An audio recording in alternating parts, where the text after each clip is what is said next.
पाळी नियमित आहे का? तू सोनोग्राफी का केली? कधीतरी पोटात दुखलं, माई म्हटली तू क्लास बुडवून आली आहे, करून घे सोनोग्राफी. म्हणून मग मी सोनोग्राफी केली. मग त्यात आम्हाला PCOS सापडला. PCOS PCOD एकच असतं की वेगळं वेगळं असतं? PCOD म्हणत नाही, कारण हा डिसीज नाही. It is a lifestyle base, म्हणजे विकार म्हणूयात आपण त्याला. कळतं कसं की तुम्हाला PCOS आहे? सगळ्यात मेन कारण आहे जीवनशैली. गॅजेट्स आहेत, रात्रभर जागणं होतं, 7वी 8वी पासून त्यांना अभ्यास असतो, म्हणजे त्याच्यामुळे सिटिंग वाढतंय. ह्या सगळ्या गोष्टीमुळे तुमचं एक शरीराचं घड्याळ पूर्ण बिघडलं आहे. PCOSचं निदान फक्त सोनोग्राफीने करणे हे अत्यंत चुकीचं आहे. म्हणजे सोनोग्राफीमुळे PCOSचं खूप ओव्हर डायग्नोसिस होतं, अननेसेसरी टेस्ट होतात, अननेसेसरी ट्रीटमेंट दिली जाते. हार्मोनल पिल्सबद्दल पण खूप गैरसमज आहे. या कॉन्ट्रासेप्शन म्हणून वापरतात. डॉक्टर त्यांच्यावर आम्ही डिपेंडंट राहावं म्हणून हार्मोनल पिल्स देतात. तुमचा HPO ॲक्सिस सुरुवातीला व्यवस्थित नसतो, तो नीट करण्यासाठी आम्ही काही दिवसासाठी हार्मोनल पिल्स देत असतो. वाढलेलं वजन हा सुद्धा एक इंडिकेटर आहे का? 10% ऑफ युअर वेट कमी केलं तर 60% चान्स आहे पाळी रेग्युलर होऊ शकते. विदाऊट ट्रीटमेंट प्रेग्नन्सी राहू शकते. पण याचा अर्थ हाही होतो का की जे वजनाने बारीक आहेत त्यांना PCOS होत नाही? सगळं खाणं बंद केलं, हे केलं तरी माझं वजन कमीच होत नाही आणि मग चिडचिडच होतीये, तरी PCOS जात नाही. त्यावेळेला त्यांनी कुठून सुरुवात करायची? सगळे चेंजेस एकाच दिवसापासून सुरू करतो. मग काय करायचं की हळूहळू जायचं. म्हणजे या आठवड्यात मी काय करणार, मी शुगर बंद करणार. पुढच्या आठवड्यात मी काय करणार, माझ्या जेवणात सॅलड वाढेल असं बघणार. त्याच्या पुढच्या आठवड्यात डिनर जे आहे ते थोडंसं लवकर घेणार, कारण हे आपल्याला आयुष्यभर करायचं. त्यामुळे वैतागायला होत नाही. सगळ्यात महत्त्वाची भीती तर ते म्हणजे फर्टिलिटी कमी होते. आता PCO म्हणजे इन्फर्टिलिटी नाही. 3 दिवसापूर्वी फोन केला की मी 10 किलो वजन कमी केलं मॅडम, पण तरी माझी पाळी आली नाही रेग्युलर. मी तिला म्हटलं तू प्रेग्नन्सीसाठी बघितलं का? नाही बघितलं, माझी अशीच येते रेग्युलर. म्हटलं बघ. तर मग आत्ता मला एक अर्ध्या तासापूर्वी सोनोग्राफीचं पिक्चर आलं. शी इज 3 मंथ्स प्रेग्नंट. फक्त तिने लाईफस्टाईल बदल केले आणि ती प्रेग्नंट झाली.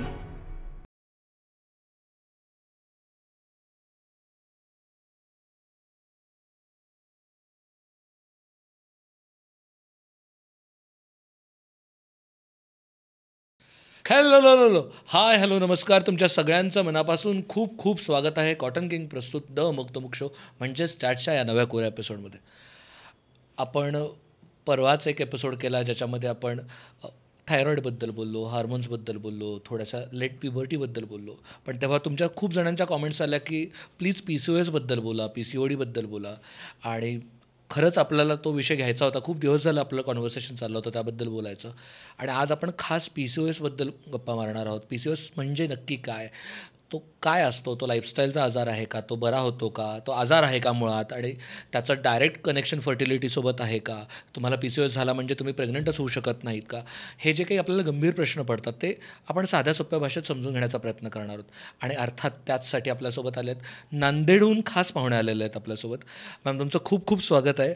आपल्यासोबत आहेत सारिका झुंजारे मॅम फाउंडर डायरेक्टर आहेत अंकुर मल्टीस्पेशालिटी वुमेन्स हॉस्पिटलच्या, आणि त्या गेली 20 वर्ष झालं या क्षेत्रात काम करतात. त्यांची खूप प्रॅक्टिस आहे, त्यांना खूप जास्त अंडरस्टँडिंग आहे या विषयाबद्दल. त्यांनी हजारो पेशंट्सना या विषयावरती काउन्सिल केलेलं आहे, कन्सल्ट केलेलं आहे. त्यामुळे आपण आज समजून घेणार आहोत इत्थंभूत माहिती की नक्की काय प्रकार आहे हा. Yes absolutely. तर स्वागत आहे मॅम तुमचं.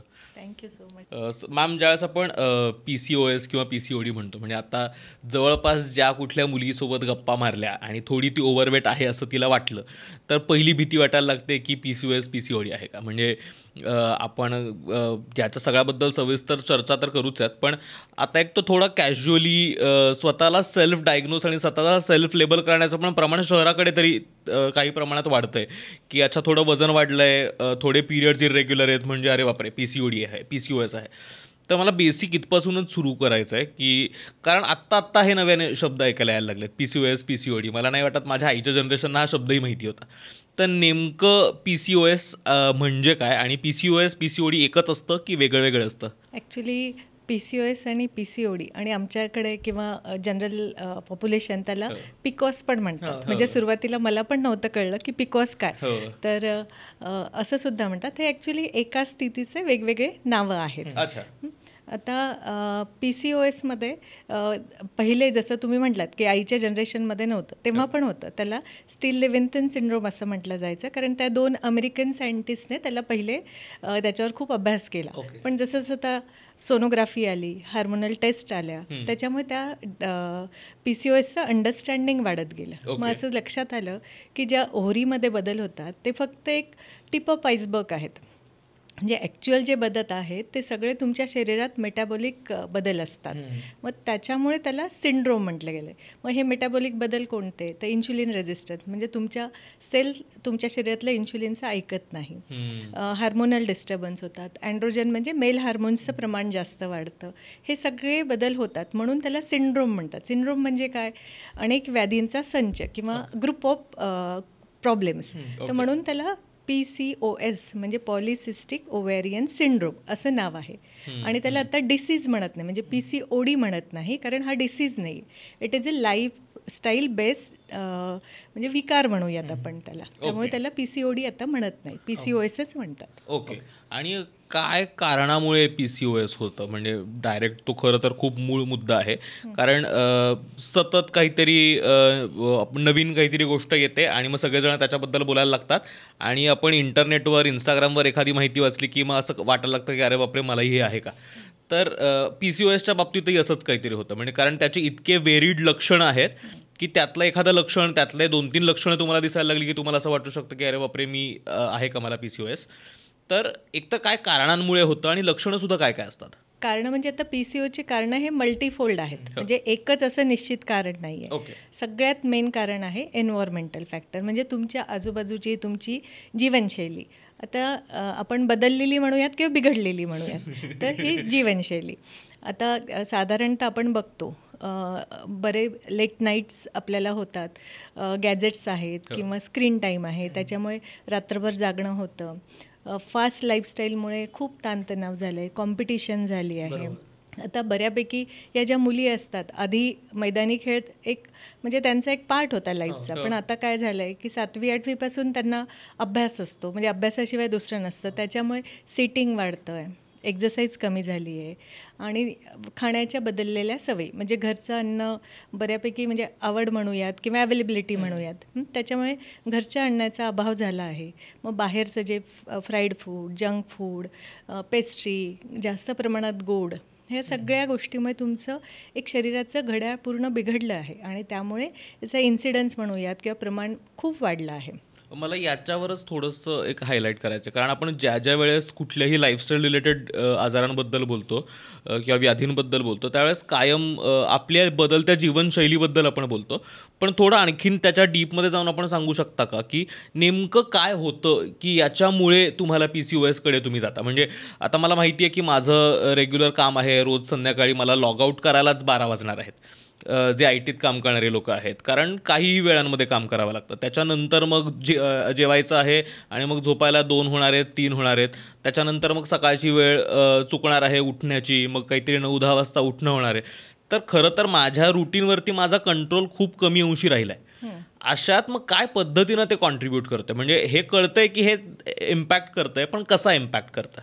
ॲक्च्युली म्हणजे प्रत्येकाचं जी लाईफस्टाईल आहे ती, जसं आता आपले पूर्वज होते, आपण हंटिंग करायचो किंवा म्हणजे ते सूर्यास्त, म्हणजे हंटिंग केल्यामुळे काय होतं की सूर्योदयानंतरच जेवायचे, सूर्यास्ताच्या आधी ते घरी यायचे. त्याच्यामुळे तेव्हा म्हणजे त्यांना अन्न मिळायचंच नाही आणि फूडची स्कॅरिटी होती, म्हणजे कमी होतं ना. आता काय झालं आहे की मुबलक प्रमाणात अवेलेबल झालं आहे आणि जे काही अवेलेबल आहे म्हणजे आपण कन्व्हिनियंट डाएट म्हणतो, म्हणजे सोयीचं. ठीक आहे, म्हणजे आता समजा तू IT मध्ये तुम्ही काम करतात, तर तिथे बाहेर तुम्हाला जे मिळतं रात्री 10 वाजता ते तुम्ही घेतात. So it is a convenient diet, सोयीचं डाएट. मग तुम्ही हे बघत नाही की त्यात किती कॅलरीज आहेत, किती त्याच्यामध्ये प्रोटीन्स आहेत किंवा जे काही महत्त्वाचे घटक आहे. आता आजकाल मुली सर्रास, मी दिवसातनं 4 प्रोटीन बार खाते, कारण माझ्याकडे म्हणजे घरून वेळ नाही. पण तुम्ही एकदा ते प्रोटीन बारचं कंटेंट वाचा, त्यात किती कॅलरी, त्या कॅलरीच्या बदल्यात तुम्हाला किती प्रोटीन मिळतं आहे. ज्याने कोणी वाचलं तो परत काही प्रोटीन बार खाणार नाही. हे जे काही बदल आहे, जे तुमच्या म्हणजे इंडिव्हिज्युअल लेवलला, असं काही गणित नाही आहे, तुमच्या इंडिव्हिज्युअल लेवलला तुम्ही हे सेट करायचे आहे. म्हणजे अर्ली डिनर घ्या, नका खाऊ. म्हणजे असं काहीच नाही की तुम्ही 12 वाजताच खाल्लं पाहिजे, घरी गेल्यावरच खाल्लं पाहिजे. टिफिन घेऊन जा, त्याप्रमाणे खा. हे तुम्ही तुमचे बदल केले पाहिजे लाईफस्टाईलमध्ये. राईट. मला ॲक्च्युली आपण आता लाईफस्टाईलवरती आलो, पण मला हे समजून घ्यायचं मगाशी जे तुम्ही बोललात की PCOS म्हणजे पॉलिसिस्टिक ओव्हेरियन सिंड्रोम, पण नक्की सामान्य माणसाच्या दृष्टिकोनातून नक्की काय होतं? म्हणजे आम्हाला एवढंच माहिती आहे की पिरियड्स इरेग्युलर म्हणजे PCOS. नक्की ते काय असतं? म्हणजे सिम्पटमच्या भाषेत बोलायचं झालं तर ते काय असतं?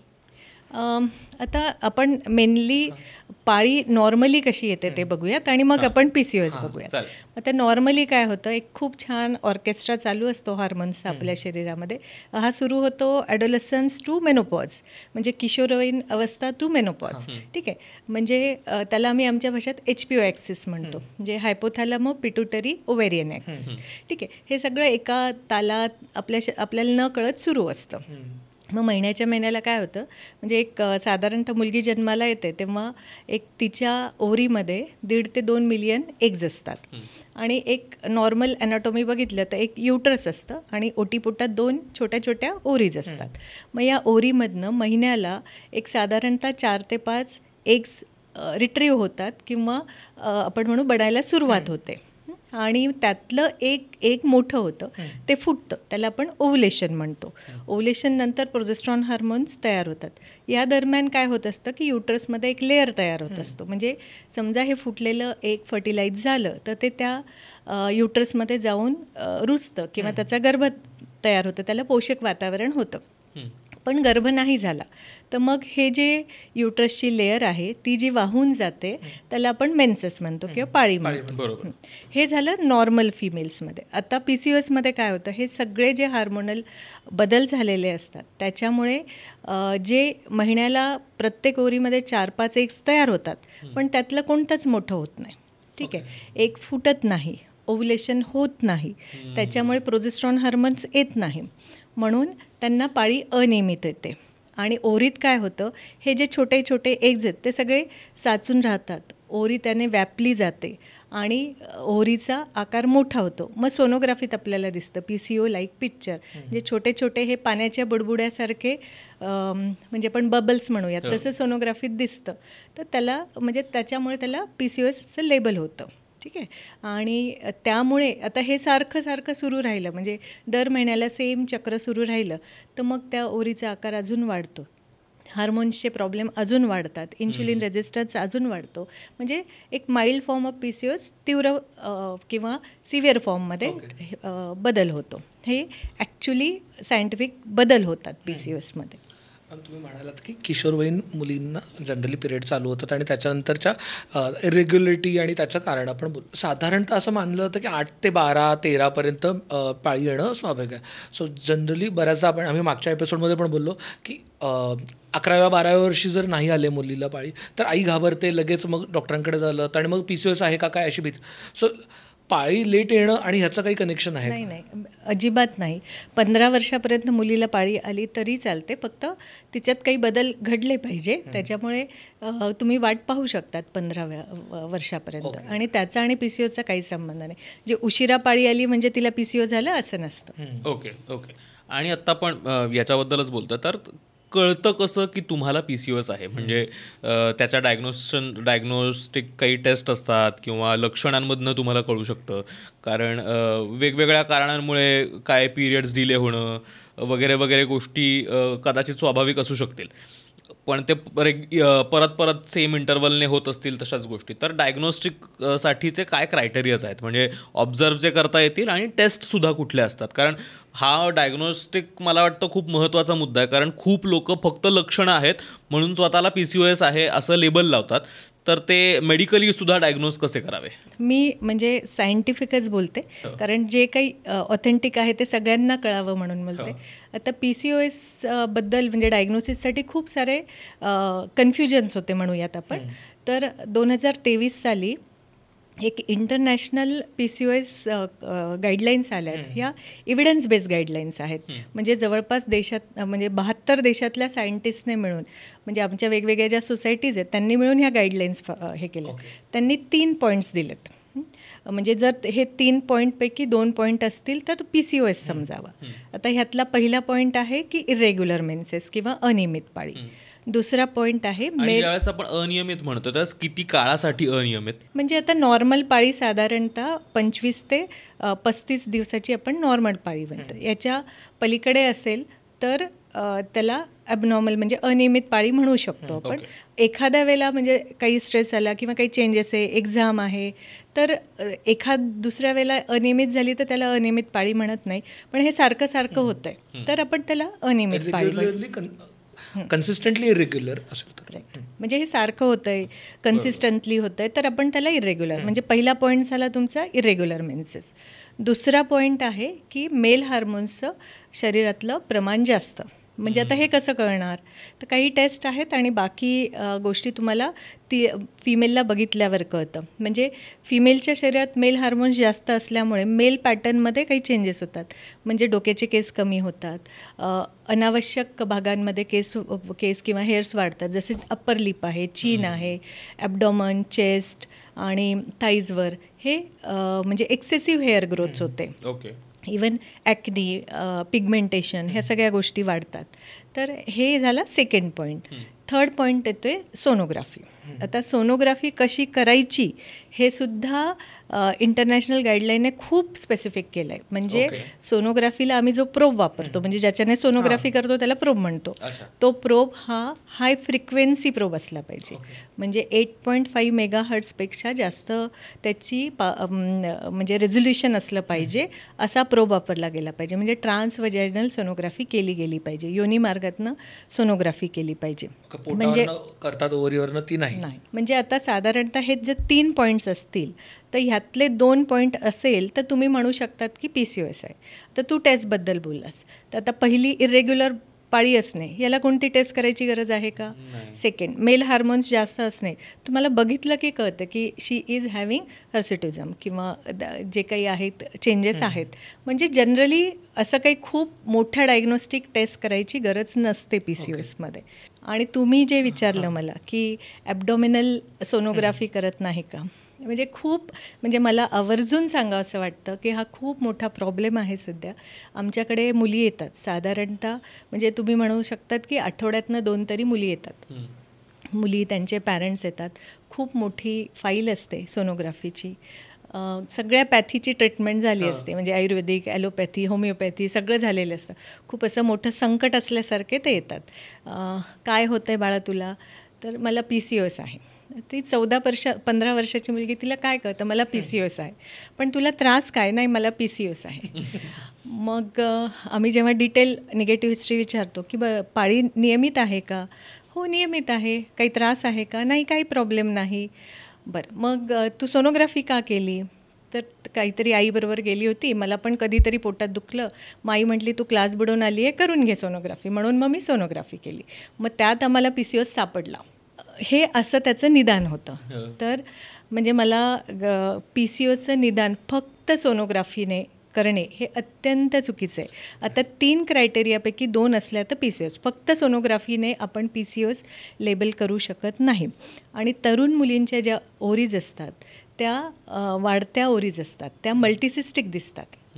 म्हणजे जे PCO लाईक पिक्चर दिसतं, that is a natural thing. म्हणजे आपण म्हणूयात की इंटरनॅशनल गाईडलाईनने पण असं स्पेसिफिक सांगितलं आहे की ॲडोलसन्स फिमेलमध्ये, किशोरवयीन मुलींमध्ये तुम्ही सोनोग्राफी हा क्रायटेरिया कन्सिडर केला जाऊ नये.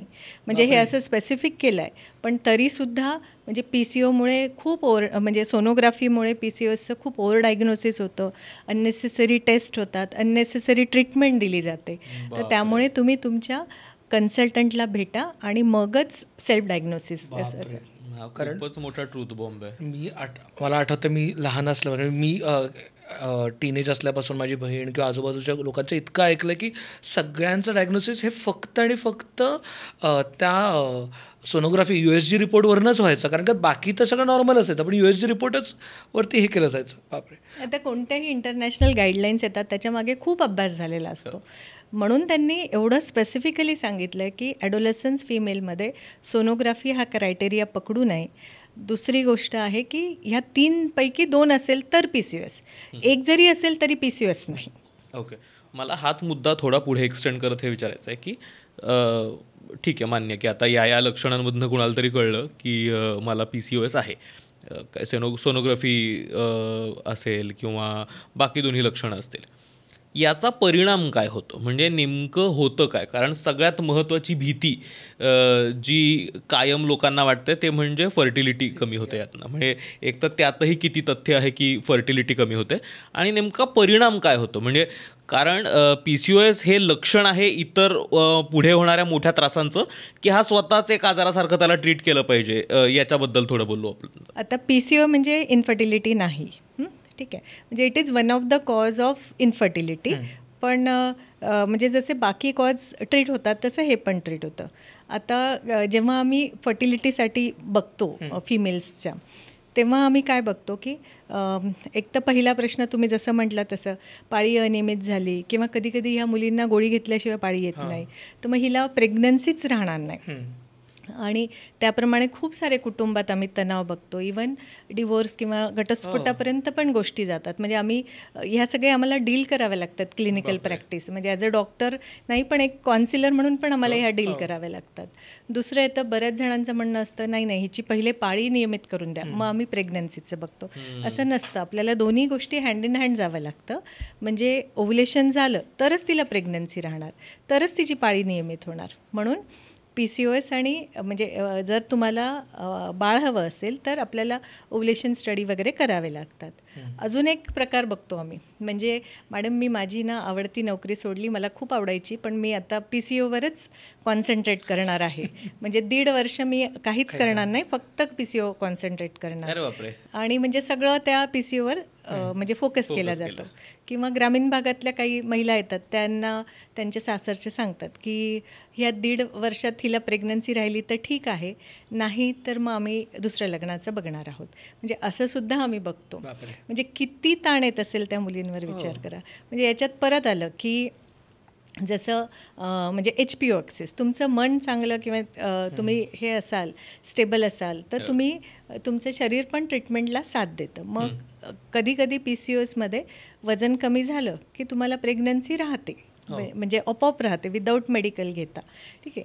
आणि काही वेळेला मात्र थोडंसं आपल्याला ट्रीटमेंट पण घ्यावी लागते. म्हणजे ट्रीटमेंट काय घ्यावी लागते की ओव्हुलेशन स्टडी करावे लागतात, एग्स बनण्यासाठी आपल्याला काही टॅबलेट घ्यावे लागतात, इंजेक्शन्स घ्यावे लागतात, आणि एग्स बनत आहेत की नाही हे बघण्यासाठी फॉलिक्युलर स्टडी करावे लागतात. म्हणजे थोडासा धक्का द्यावा लागतो ओव्हरीला, म्हणजे आपोआप एग्स बनतात आणि आपोआप प्रेग्नन्सी राहण्याची शक्यता वाढते. म्हणजे बऱ्याच जणींना ह्याच्यातनं प्रेग्नन्सी राहते PCOSला. म्हणजे असं नाही की PCO आहे म्हणून तुम्हाला ट्रीटमेंट लागेलच. बऱ्याचदा आताच मला एक फोन आला होता माझ्या स्टाफचा, म्हणजे ती स्वतः PCOSची पेशंट आहे. आता दुसरीकडे राहते ती, म्हणून तिने मला 3 दिवसापूर्वी फोन केला की मी 10 किलो वजन कमी केलं मॅडम, पण तरी माझी पाळी आली नाही रेग्युलर. तर मी तिला म्हटलं तू प्रेग्नन्सीसाठी बघितलं का? नाही बघितलं, माझी अशीच येते रेग्युलर. म्हटलं बघ. तर मग आत्ता मला एक अर्ध्या तासापूर्वी तिचा मेसेज आला, सोनोग्राफीचं पिक्चर आलं, शी इज 3 months प्रेग्नंट. म्हणजे विदाऊट ट्रीटमेंट, फक्त तिने लाईफस्टाईल बदल केले आणि ती प्रेग्नंट झाली. म्हणजे असं नाही की PCOS म्हणजे इन्फर्टिलिटीच राहील. आता तुम्ही वजनाबद्दल बोललात ना, तर मला तिथे पण यायचं आहे की वाढलेलं वजन हा सुद्धा एक इंडिकेटर आहे का, आणि फक्त ते नियंत्रणात आणलं तर PCOS कंट्रोलमध्ये येऊ शकतो का? आता वाढलेलं वजन म्हणजे काय? तुमची अनियमित लाईफस्टाईल, अनियंत्रित लाईफस्टाईल. तर वजनाबद्दल बोलायचं तर म्हणजे आता काय होतं की 15-16 वर्षाच्या मुली येतात, त्यांना जर असं तुम्ही म्हटलात की तुम्ही ओबेज आहे, चब्बी म्हणू शकतात, पण ओबेज म्हटलं तर मग खूप वाईट वाटतं. म्हणजे त्या हर्ट होतं, इमोशनल असतात त्या. मग आम्ही काय करतो की आम्ही त्यांना 2 पॅरामीटर्स बघायला लावतो. एक आहे BMI, बॉडी मास इंडेक्स. म्हणजे आम्ही त्यांना, म्हणजे हे काय असतं की उंचीच्या प्रमाणात त्यांचं वजन बघायला लावतो. मग आता नॉर्मल फिमेल्समध्ये 23च्या वरती असेल तर ते हाय BMI, म्हणजे त्यांना ते बघितलं की कळतं की अरे आपलं कुठेतरी चुकतंय. दुसरं पॅरामीटर्स आम्ही बघतो ॲब्डोमिनल सर्कम्फरन्स किंवा वेस्ट पोटाचा घेर. तो जर समजा 80 सेंटीमीटरपेक्षा जास्त असेल तर त्याला ॲपल शेप ओबिसिटी म्हणतो. आणि ह्या मुली म्हणजे हार्मोनली जास्त डिस्टर्बन्स असतो यांना. म्हणजे हे सगळे दोन्ही क्रायटेरिया असेल तर त्या मुलीला आपण सांगू शकतो की तुझं वजन जास्त आहे. आणि असं सायंटिफिकली प्रूव्ह झालं आहे की जर तुम्ही 10% ऑफ युअर वेट कमी केलं, म्हणजे 100चं 90 झालं, तर 60% चान्स आहे की तुमचं वजन कमी झाल्यानंतर पाळी रेग्युलर होऊ शकते, तुम्हाला विदाऊट ट्रीटमेंट प्रेग्नन्सी राहू शकते. हे सायंटिफिकली प्रूफ आहे. म्हणून वजन आणि PCOSचा खूप संबंध आहे. म्हणजे वजन कमी केलं तर बऱ्याचदा तुम्हाला ट्रीटमेंटची, ॲडिशनल मेडिकल ट्रीटमेंटची पण गरज लागत नाही. पण याची फ्लिप साईड पण आम्ही बघतो. म्हणजे काय की मला PCOS आहे, माझं वजन कमीच होऊ शकत नाही, मग त्या दृष्टीने काहीच प्रयत्न करायचा नाही. म्हणजे PCOS, हार्मोनल डिस्टर्बन्स, ओबेसिटी हे एक असं इंटिग्रेटेड विशियस सायकल आहे. म्हणजे आपण चक्रव्यूह म्हणूयात, ते तुम्हाला भेदावंच लागतं. ते कसं भेदायचं ते तुम्ही तुमच्या लेवलला ठरवायचं. एक काडी उचलली की ऑटोमॅटिक सगळं पडायला लागतं. पण याचा अर्थ हाही होतो का की जे वजनाने बारीक आहेत त्यांना PCOS होत नाही? नाही. म्हणजे आता साधारणतः PCOS 80% PCOS ओबेज असतात, पण 20% लीन असतात. लीन किंवा थिन PCO म्हणूयात. तर त्यांना म्हणजे वजन सोडलं तर बाकी सगळं म्हणजे हार्मोनल डिस्टर्बन्स, इरेग्युलर पाळी सगळं काही सेम असतं. ठीक आहे. म्हणजे लीन PCO पण 20% असतात, पण त्यांच्यामध्ये सुद्धा बाकी सगळे जे लाईफस्टाईल मॉडिफिकेशन, एक्झरसाईज या सगळ्या गोष्टी करणं गरजेचं असतं. म्हणजे त्यांचा इन्शुलिन सेन्सिटिव्हिटी वाढत राहते. याला आम्ही म्हणजे आमच्या भाषेमध्ये फॅट इनसाईड थिन आउटसाईड असं पण म्हणतो. आणि वजन कमी करायचं म्हणजे ते काही एका महिन्यात नाही होत. तर तुम्हाला ते म्हणजे it is a long term process. म्हणजे तुम्हाला हळूहळू एक 7-8 महिन्याचा पिरियड्स द्यावा लागतो, म्हणजे तुम्हाला वजन हळूहळू तुमचं कमी होतं. वजन वाढलं किंवा आता फॉर एक्झाम्पल एखादी व्यक्ती 4'11", 5 फूट आहे आणि तिचं वजन 70-72 किलो आहे, तर ती साधारणतः BMI 23च्या वर जातो. तर मला हे विचारायचं की वजन वाढल्याने काय घडतं असं शरीराच्या आत की ज्याच्यामुळं तुमचं हे जे काही ऑर्केस्ट्रा आहे, जे काही एक तारसप्तकात चालणारं गाणं आहे ते बेसूर होतं? असं काय घडतं शरीरामध्ये? आता वजन वाढल्यामुळे इन्शुलिन रेझिस्टन्स वाढतो. म्हणजे सेल्स तुमच्या इन्शुलिनचं ऐकतच नाही. म्हणजे काय होतं, आपण काही जरी खाल्लं, जे काही ग्लुकोज मिळतं ते प्रत्येक सेलला जायला पाहिजे, पण ते जात नाही, कारण त्याचं दार हे इन्शुलिन उघडत असतं. मग ते जेव्हा रेझिस्टन्स असतो, हे दार उघडलं जात नाही, मग त्याच्यामुळे काय ग्लुकोज मिळत नाही, मग सारखी भूक लागणे, सारखं थकवा जाणवणे, हे सगळ्या गोष्टी होतात. एक तुम्हाला थकल्यासारखं वाटतं, मग म्हणून परत तुमचं सिडेंटरी लाईफस्टाईल सुरू होतं. इवन हार्मोन्स चेंज होतात. म्हणजे फॅटमध्ये इस्ट्रोजन जास्त असतं, मग परत ते वाढतं, प्रोजेस्ट्रॉन कमी होतं. हे बॅलन्सिंग असतं. म्हणजे हे सगळं बॅलन्स ठेवणं खूप गरजेचं आहे. LH हार्मोन वाढतो, हे हार्मोन्सचा पूर्ण ऑर्केस्ट्रा खराब होतो. म्हणजे जे काही शरीरामध्ये बॅलन्स असला पाहिजे तो पूर्ण बिघडतो. ओके. सो त्याच्यामुळं बेसिकली जाडीमुळं तो ऑर्केस्ट्रा खराब होतो, म्हणून PCOS. आणि मग आपण आता थोडं लक्षणांबद्दलच बोलतो, तर मला त्याच्यात काही गोष्टी इतक्या त्या कारण लोक खूप मायन्यूट पद्धतीने बघतात आणि छोट्या छोट्या गोष्टींची भीती वाटायला लागते की बाबा नाही, माझ्या मैत्रिणींचे बरोबर 28व्या दिवशीच येतात पिरियड्स, पण माझे 35 असतात, कधी 36 असतात, कधी 33 दिवसांनी येतात, तर पण रेग्युलर येतात, पण फक्त ते एक्झॅक्ट त्या रिदममध्ये नाहीत येत आहेत. तर मग मला PCOS आहे का? नाही, मी जसं मगाशी सांगितलं 25 ते 35 हे नॉर्मल म्हटलं जातं आहे. म्हणजे मेन्स्ट्रुअल सायकल तुमची 25 ते 35 असेल तर ठीक आहे, इट इज अ नॉर्मल. म्हणजे असं नाही की 28 दिवसालाच यायला पाहिजे, 30 दिवसालाच यायला पाहिजे. इवन 7 दिवसाचं व्हेरिएशन पण ठीक आहे. म्हणजे ह्यावेळेला काही अडचण होती किंवा काही स्ट्रेस होता, तर माझं अधूनमधून थोडं एक 7 दिवसात फरक पडतो तर ठीक आहे. पण तुमचे इरेग्युलरलीच 35 दिवसापेक्षा जास्त सायकल आहे किंवा 25 दिवसापेक्षा छोटी सायकल आहे किंवा तुमची म्हणजे वर्षभरातनं 8 सायकलपेक्षा कमी वेळेला तुम्हाला पिरियड्स येतात, मग हे तेव्हा ॲबनॉर्मल म्हटलं जातं. आता याचे अनेक कारण आहेत, त्यातले एक PCOS आहे. मग अशा वेळेला तुम्ही डॉक्टरांना भेटून व्यवस्थित त्यांचं कन्सल्टेशन घेणं गरजेचं आहे. ओके मॅम, आता तुम्ही ओबेसिटी म्हणालात आणि दुसरं लाईफस्टाईलमध्ये येतं ते म्हणजे स्ट्रेस. तर स्ट्रेसचं काय कनेक्शन आहे? कारण का आत्ता आपण बघतो, तुम्ही जसं म्हणाला तसं अगदी 7व्या-8व्या म्हणजे 7वी-8वीपासून ते तुम्ही अगदी 60पर्यंत तुम्ही स्ट्रेसमधून जातात. तुम्ही शाळेत असता तेव्हा काय बाबा नीटची प्रिपरेशन, JEEचं प्रिपरेशन, मग काय कॉलेजचं नवीन टेन्शन, तिथून मग लग्नाचं, सतत काहीतरी वेगवेगळ्या टेन्शनमध्येच असतो. तर मग हे स्ट्रेसचं काय कनेक्शन आहे त्याच्याशी? स्ट्रेसमुळे काय होतं की तुमचं स्ट्रेस हार्मोन्स वाढतात. म्हणजे कॉर्टिसॉल हे जे काही स्ट्रेस हार्मोन आहे ते वाढतात. आपल्या शरीरामध्ये हॅपी हार्मोन आणि स्ट्रेस हार्मोन, म्हणजे मी हे कॉमन टर्म्समध्ये बोलते.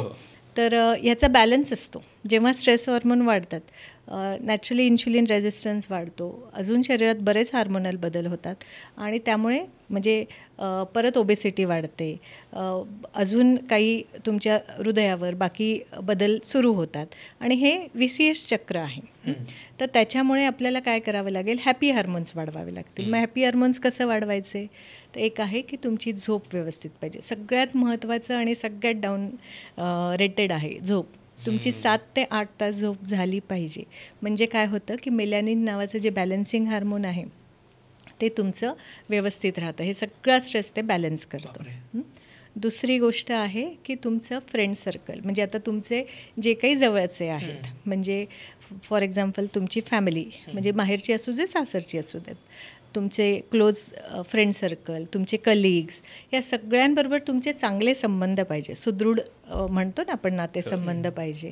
मी व्हर्च्युअल फ्रेंड बोलत नाही, इंस्टाग्राम आणि फेसबुक. ठीक आहे, हे काय होतं की it is natural stress buster. जेव्हा तुम्ही तुमच्या close one, near one, loved ones बरोबर राहतात तेव्हा it acts like a natural stress buster. ठीक आहे. तिसरी गोष्ट की निसर्गाशी एकरूप व्हा. म्हणजे काय करा, मॉलला जाण्याच्या ऐवजी टेकडीवर जा. त्याचे 2 फायदे, एक तर तुमची एक्झरसाईज पण होते आणि विटॅमिन D3 पण मिळतं. म्हणजे दोन्ही गोष्टी आपल्याला PCOSमध्ये हेल्प करतात. या सगळ्याची सांगड घालणं गरजेचं आहे. तर आम्ही आमच्या ह्याच्यात सांगतो की म्हणजे साधारणतः म्हणजे एक फिमेलसाठी physical, mental, spiritual, social health हे सगळे तुमच्या जीवनाचे समजा 4 पाय आहेत. तर हे सगळे तुम्ही मेंटेन करायला पाहिजे. आता तुम्ही ते कसं करायचं ते म्हणजे बघायचं. आता फॉर एक्झाम्पल म्हणजे कदाचित विषय बाजूला जाईल, पण सांगते की एखादी मैत्रीण आहे, तिला म्हणा की किती छान दिसते, तू घासते तेव्हा छान दिसते. नॅचरली तुमचे पण हॅपी हार्मोन्स वाढतात, तिचे पण happy. Do appreciate people. Second आहे की व्हॉट एव्हर तुम्हाला जे काही सोशली देऊ शकतात तुम्ही ते द्या तुमच्या परीने. तुम्ही काय, तर माझ्या सासूबाई आहेत, आता त्यांनी श्रावणात म्हणजे असं ठरवलं की मी वाती करून देईल. त्यांनी म्हणजे त्यांना दिसत नाही पण चष्मा लावून त्यांनी 1 लाख वाती केल्या. म्हणजे गिव्ह टू द सोसायटी. ह्या सगळ्या गोष्टीने काय होतं की तुमचं स्ट्रेस हार्मोनचं प्रमाण कमी होतं. तुम्ही गुंतात, तुमच्या आवडत्या गोष्टी करा, जे काही म्हणजे मेडिटेशन करा किंवा तुम्हाला पेंटिंग आवडतं, इट इज लाईक मेडिटेशन. काय जे तुम्हाला आवडतं ते करा की तुमचं स्ट्रेस हार्मोनचं प्रमाण कमी होईल.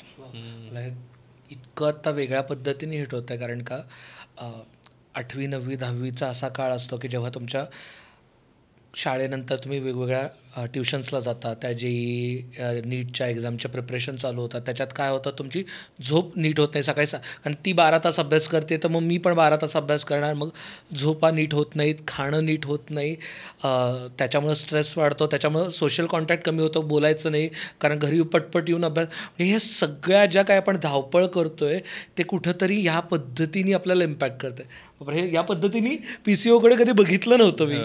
आणि खरं तर 7वी 8वी पासून किंवा त्याच्या आधीपासून मुलींसाठी तर सुरू होतं, जे संपत कुठेच नाही कदाचित. नंतर परत लग्न होतं, परत चेंज पोझिशन, त्याच्यानंतर करिअरमध्ये पण तुम्हाला जायचं असतं, सगळ्याच गोष्टी येतात. आपण आता सुरुवात ज्या कारणांपासून केली होती त्यातलं एक एन्व्हायरमेंटल कारण म्हणजे लाईफस्टाईल रिलेटेड याच्याबद्दल बोललो. आणखीनही काही कारणं असतात का ज्याच्यामुळे PCOS होऊ शकतो? होतं ना, म्हणजे जेनेटिक कारणसुद्धा असतं. म्हणजे जसं आता आपण हो, म्हणजे आम्ही साधारणतः आई, बहीण, मुलगी या सगळ्या फॅमिलीत एकत्र PCOS म्हणजे सगळ्यांनाच PCOS मिळतो. इवन एशियन इथनिसिटी म्हणजे जे काही एशियन कंट्रीज आहे या इथनिसिटीमुळे त्यांची बॉडी अशी बनलेली आहे की they are more prone for PCOS as compared to western population. आणि हे सायंटिफिकली प्रूव्ह पण झालेलं आहे. अजून एक म्हणजे थेरी आहे, डोग्मो थेरी म्हणतो आम्ही, म्हणजे डिसबायोसिस ऑफ गट मायक्रोबायोम. म्हणजे तुम्ही काय खातात, म्हणजे हे किती डाएट आणि ह्याचं कोरिलेशन आहे ते सांगते. म्हणजे काय असतं की तुमच्या गटमध्ये चांगले बॅक्टेरिया आणि वाईट बॅक्टेरिया याचं कॉम्बिनेशन असतं, म्हणजे त्याचा एक बॅलन्स ठेवला जातो. मग तुम्ही जेव्हा फ्राईड फ्रूट खातात, प्रोसेस फूड खातात किंवा जंक फूड खातात, त्यामुळे काय होतं की बॅड बॅक्टेरिया वाढतात. बॅड बॅक्टेरिया वाढलं की ते जे लेयर असतं, बॅरियर असतं, ते ब्रेक होतं, इन्फ्लमेशन वाढतं आणि इन्शुलिन रेझिस्टन्स वाढतो. त्यामुळे PCOS अधिक प्रमाणात होतं. म्हणून गट मायक्रोबियम नीट ठेवणे हे सुद्धा PCOची एक ट्रीटमेंट आहे. ओके. मला पुढचा प्रश्न विचारायचा आहे तो म्हणजे कायम मुली पिरियड्समध्ये असल्या की मुलांसाठीचं एक जे टिपिकल इमेज ऑफ मुली आहेत की म्हणजे आता तिचा मूड चांगला नसणार आहे आणि मग चिडचिड करणार आहे, मग ती एन्शियस असणार आहे, थोडं जास्त अटेन्शन द्यावं लागणार आहे वगैरे, हे एकतर आणि थोडं सोशल मीडिया फिल्म्स या सगळ्यामधनं ते थोडं जास्त ग्लॉरिफाईड आणि जास्त त्याच्याकडे अटेन्शन दिलं जातं. तर ज्यावेळेस PCOS आपण म्हणतो ज्यातनं ऑलरेडी पिरियड्स इरेग्युलर होणार आहे आणि त्याची एन्झायटी त्यातनं येणार आहे, तर याचा सगळ्यावरती मेंटल हेल्थवर पण कसा परिणाम होतो आणि कसा दिसतो तो, म्हणजे यामुळे खरंच अँक्शियस ती व्यक्ती होते का, त्याचा मूड फ्लक्च्युएशन्स होतात का, मूड बदलतात का, हे सगळं होतं का?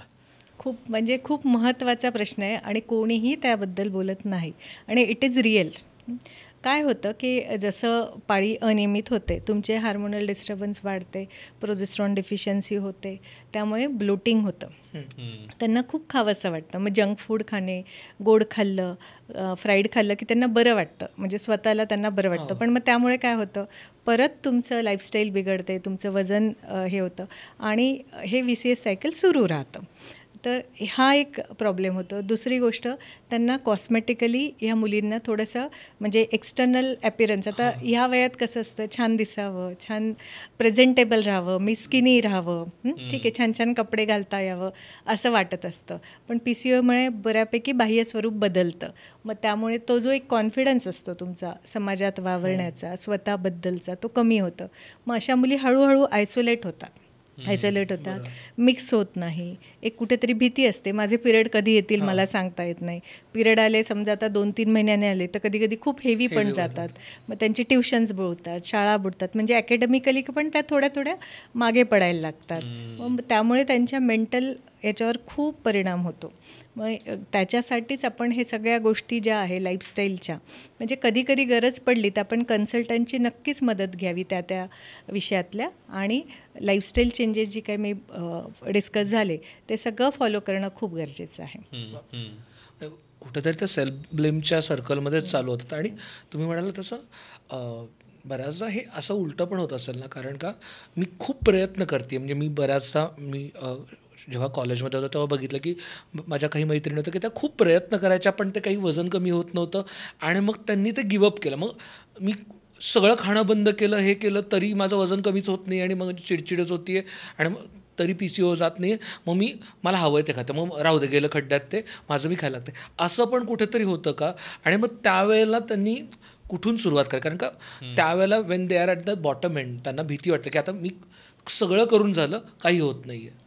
आता म्हणजे आपण जसं बघतो वजनामध्ये जवळपास 80% तुमचं डाएट मॅटर करतं.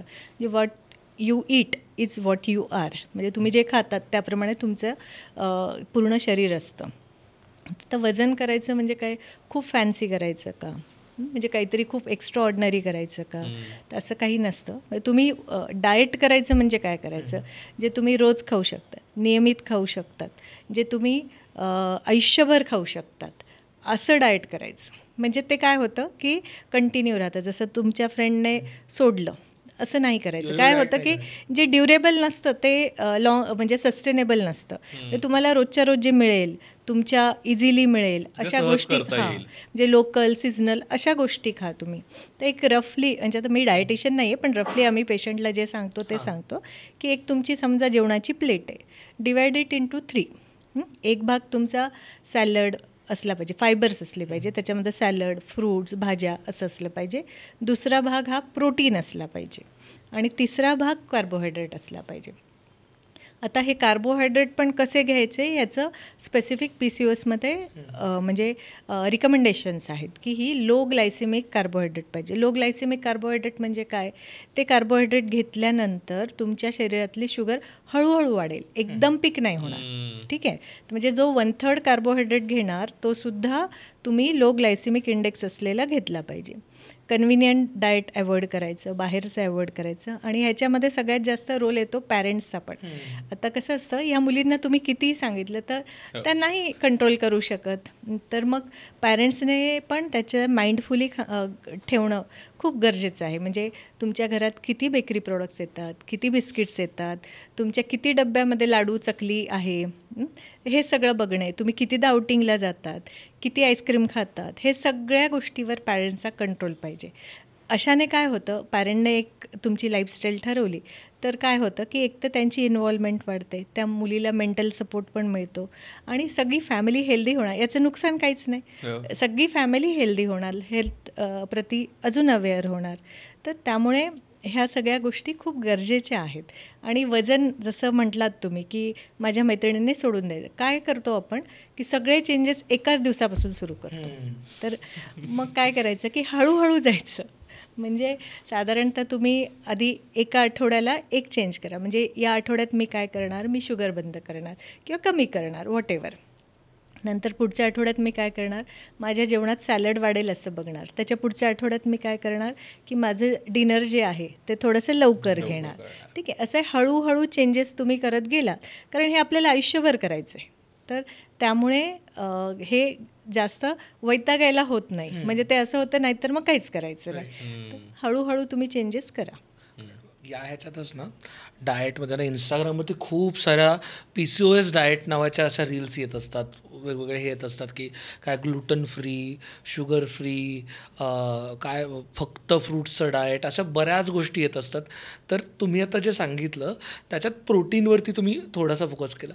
तर मला विचार की प्रोटीन कितपत, म्हणजे प्रोटीन इन जनरल किती महत्त्वाचं आहे माहिती आहे, पण PCOSमध्ये प्रोटीनचा काही स्पेसिफिक रोल आहे का? तर प्रोटीनने काय होतं, एक तर तुमचं मसल बिल्डिंग होतं, दुसरं काय होतं की सॅटायटी होते, म्हणजे पोट भरल्यासारखं वाटतं, आणि कार्बोहायड्रेट कमी होतात. जसं तुम्ही प्रोटीन खाल्लं, इट इज अ हेल्दी. ठीक आहे, तर त्याच्यामुळे कार्बोहायड्रेट बाकी हे खाण्याची थोडंसं तुमचं प्रमाण कमी होतं. त्यामुळे प्रोटीन डाएट खूप आवश्यक आहे. आणि बाकी सगळे जे फॅन्सी डाएट, आम्हीसुद्धा ओपडीत रोज नवीन काहीतरी ऐकतो की मॅडम मी हे केलं ते केलं तरी काही झालं नाही. तर असं रिकमेंडेशनमध्ये कुठे काहीही दिलेलं नाही आहे की असे काही फॅन्सी डाएट, इवन म्हणजे ग्लुटन फ्री वगैरे आपल्याकडची कन्सेप्ट म्हणजे हे नाहीच आहे. म्हणजे ते वेस्टर्न ज्या काही आमच्या अमेरिकन किंवा युरोपियन गाईडलाईन आहे त्याच्यात पण दिलेलं नाही. It is for inflammatory diseases, it is not for PCOS. Water fasting तर म्हणजे ठीक आहे, तिला ॲडमिट करावं लागेल डिहायड्रेशनमुळे, बाकी काही फायदा होणार नाही. इवन तुम्ही प्रोलॉंग फास्टिंग जर केलं ना तर काय होईल की फास्टिंग आपल्या शरीराला नॉर्मल नाही आहे, तो तुमचं परत कॉर्टिसॉल वाढणार, स्ट्रेस लेवल वाढणार, HPO ॲक्सिस परत तुमचा बिघडणार. त्यामुळे असं काही फॅन्सी करायला जाऊ नका. जे नॉर्मल आहे तुमची म्हणजे राईट टाईम आणि राईट क्वांटिटी, म्हणजे आपण म्हणूयात की योग्य प्रमाणात खा, कमी प्रमाणात खा आणि टाईम बेस्ड खा. म्हणजे एक ठराविक वेळ ठरवा आणि त्या दरम्यान जास्त जे तुमचं फूड असलं फॉलो पाहिजे. करणं जास्त महत्त्वाचं आहे than anything. Time restricted diet असं ठेवणं गरजेचं आहे.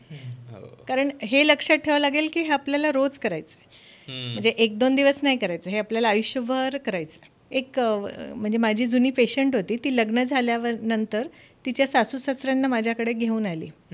तिने वजन कमी करून, लाईफस्टाईल इम्प्रूव्ह करून तिची पाळी अतिशय रेग्युलर झाली होती.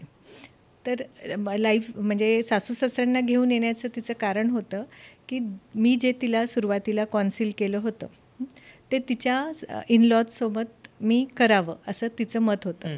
याच्यासाठी की हे सगळं तिला लाईफलाँग करायचं होतं आणि ती ते सगळं का करते हे त्याच्या इनलॉजला किंवा सासरच्या लोकांना कळावं म्हणून ती त्यांना घेऊन आली होती. म्हणजे तिला PCOचं गणित अतिशय उत्कृष्टपणे कळलं होतं. म्हणजे आता प्रत्येक PCOS फिमेलचं एक ठराविक वजन असतं, योग्य वजन असतं, योग्य लाईफस्टाईल असते. ते जर तिने फॉलो केलं तर तिचा PCO हा पूर्णपणे आटोक्यात राहतो. फक्त ते योग्य वजन आणि लाईफस्टाईल तुम्ही फॉलो करायला पाहिजे. हो. आता आपण डाएटवरती बोलतो, तर ओव्हरऑलच ज्यावेळेस आपण PCOSकडे बघतो तर ते मॅनेज करण्यासाठी किंवा ते ट्रीट करण्यासाठीचा रूट कसा असू शकतो. आणि अर्थात diet is one part of it. मग त्यात काही औषधं लागतात का, काही गोळ्या घ्याव्या लागतात का, काही सप्लिमेंट्स घ्याव्या लागतात का, इतर काही गोष्टी चेंज कराव्या लागतात का, की फक्त डाएटने कंट्रोल होतं. तर ते जर दुरुस्त करायचं असेल, ट्रीट करायचं असेल किंवा मॅनेज करायचं असेल तर त्याच्यासाठीचा रस्ता काय असू शकतो? आता जसं आपण मराठीत म्हणतो आहार, विहार आणि विचार. ठीक आहे, तर आहार आपण बघितला, आपण इवन स्ट्रेसबद्दल पण बोललो. आता विहार म्हणजे एक एक्झरसाईज म्हणूयात. एक्झरसाईजने काय होतं, एक तर तुमचं म्हणजे वजन पण कमी होतं आणि दुसरं तुमचं हॅपी हार्मोन्स पण वाढतात. आता बऱ्याचदा म्हणजे एक्झरसाईज न करण्याचे कारणं दिले जातात की मी हाऊसवाईफ आहे, मी गृहिणी आहे, सगळं घराचं सगळं काम घरातलं सगळं काम जमतं, करतो. त्यामुळे एक्झरसाईज करायची तशी मला गरज नाही आहे. ठीक आहे, पण आजकालचे घरातले कामं लुटूपुटूचेच आहेत ना, म्हणजे त्याला काही हे नाही, म्हणजे असं अंगमेहनतीचे कामं नाही आहेत. दुसरं म्हणजे बऱ्याचदा नवरा आमच्याकडे कंप्लेंट करतो, मॅडम ही उठतच नाही. मग आम्ही त्याला सांगतो की बाबा तू पण उठ तिच्यासोबत, तिला पण घेऊन जा, काय तुम्ही सोबत गेल्यावर दोघांचं पण एक्झरसाईज होईल आणि तुमचं नातं किती छान होईल. तर हे सगळे काढले की एक्झरसाईज तुम्ही तुमच्या म्हणजे जीवनाचा एक पार्ट बनवा. ठीक आहे, आता नेमकी कोणती एक्झरसाईज करायची, त्याच्यात पण जसं तुम्ही डाएटचं बोललं, खूप साऱ्या गोष्टी ऐकतो आम्ही. तर फॉक्सी म्हणजे जी भारतातली संस्था आहे, फेडरेशन ऑफ ऑबस्टेटिक गायनेक, त्यांनी PCOSसाठी स्पेसिफिक एक्झरसाईज सांगितले. मग एक्झरसाईज काय करायची आहे, पहिली एक्झरसाईज म्हणजे आठवड्यातनं 3 ते 4 दिवस तुम्ही मॉडरेट इंटेन्सिटी कार्डिओ वर्कआउट करा. म्हणजे कार्डिओ वर्कआउट म्हणजे काय, याच्यामध्ये येईल तुमचं वॉकिंग येईल, तुमचं स्विमिंग येईल, तुमचं जॉगिंग येईल, किंवा सायकलिंग करू शकता, डान्स करू शकतात. आता मॉडरेट इंटेन्सिटी म्हणजे काय, की जी करताना तुम्हाला दम लागला पाहिजे पण तुम्ही म्हणजे तुम्हाला बोलता आलं पाहिजे. दिस इज व्हॉट मॉडरेट इंटेन्सिटी. ठीक आहे, सो ही झाली पहिली एक्झरसाईज. दुसरी एक्झरसाईज कोणती करायची की म्हणजे रेझिस्टन्स ट्रेनिंग किंवा वेट ट्रेनिंग म्हणूयात आपण. एक तर बॉडी वेट ट्रेनिंग करा किंवा वजन पण तुम्ही उचलू शकता, तुम्हाला जे योग्य वाटेल ते करा. त्याचा PCOमध्ये खूप जास्त फायदा आहे, म्हणजे इवन थिन PCOSला आम्ही हे रिकमेंड करतो. त्याच्याने काय होतं, मसल स्टिम्युलेट होतात, इन्शुलिन रेझिस्टन्स कमी होतो. तिसरी एक्झरसाईज येते योगा, मेडिटेशन, स्ट्रेचिंग, प्राणायाम. याच्यामुळे तुमचा HPO ॲक्सिस कंट्रोलमध्ये राहतो, कॉर्टिसॉल लेवल कमी होतो आणि तुम्हाला म्हणजे रिलॅक्स वाटतं. याच्याने बऱ्यापैकी हार्मोनल डिस्टर्बन्स हा कमी होतं. हे जर तुम्ही कंटिन्युअस सातत्याने हळूहळू इंटेन्सिटी वाढवत गेलात की नक्कीच तुमचं PCOS आणि लाईफस्टाईल ही व्यवस्थित होते. आणि म्हणजे एक्झरसाईज ही म्हणजे तुम्ही एक काहीतरी फॅशन आहे म्हणून करू नका, इट इज युअर नेसेसिटी. म्हणजे आजकाल तो जीवनाचा तुमचा भागच असला पाहिजे. आणि साधारणतः किती मिनिटं केलं पाहिजे, कारण का ते लोकांना ते असं ऐकायला आवडतं ना की फक्त आठवड्याला 150 मिनिटं करा, खूप छान होईल. कसं आहे की खूप साऱ्या गोष्टी मिथ आहे. एक साधारणतः 1 ते 1.5 तास तुम्ही व्यायाम केला पाहिजे. वेळ नसेल तर 1 तास पण सफिशियंट होतं, पण त्याच्यासोबत म्हणजे व्यायामासोबत तुमची ओव्हरऑल म्हणजे डेलीची ॲक्टिव्हिटी किती हे पण बघितलं. म्हणजे मी 1 तास व्यायाम केला आता मी दिवसभर झोपणार असं नाही. तर तुमचं म्हणजे बैठी लाईफस्टाईल असेल तर दिवसभर तुम्ही किती चालतात, किती जिने खालीवर करतात, किती बाकी ॲक्टिव्ह तुम्ही असतात, म्हणजे घरातले कामं करणार नाही, काहीच नाही असं नाही.